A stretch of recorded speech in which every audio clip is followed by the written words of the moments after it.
How do you know if you're supposed to cue for a lift to look different versus to start doing an exercise to help you do the movement different? What's the difference? Let's talk about it.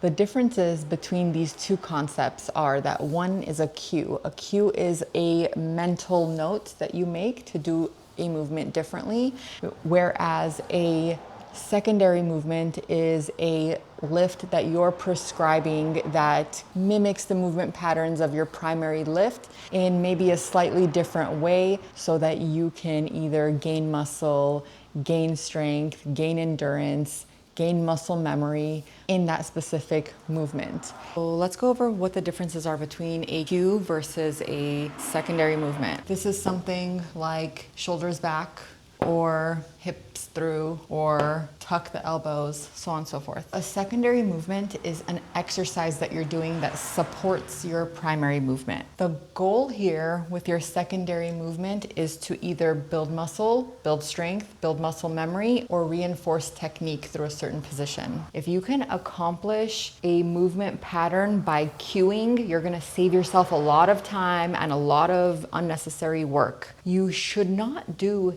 here what you should be doing here. Something I commonly see is people prescribe pause squats or box squats when someone cannot hit depth. Depth is not a muscular issue. Depth is not a strength issue. Depth is either a mobility issue or a neurological issue where you can't feel where you are in space. So you go higher than you think, or it's fear-based, right? So it's all mental. Well, how do you know if something is a mobility issue? Can you get on and off of a toilet or a chair that puts you at depth?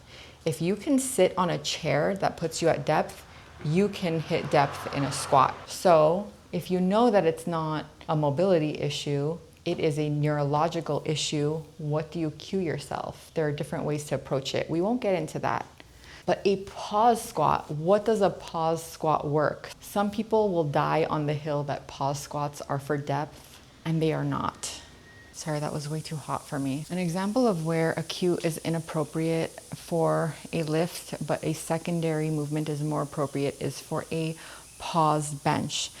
Now for the pause bench, if someone is struggling to pause long enough, it's often not a mental thing, but it's more of a strength issue. So they don't have the muscular endurance to hold the bar at the bottom position and to power through all the way to the finish.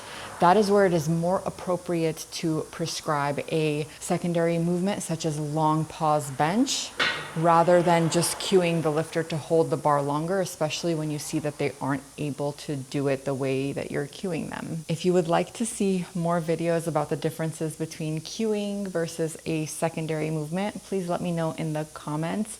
And as always, I appreciate that you like and subscribe so that I can make more educational powerlifting content for y'all. Thanks for watching. Bye.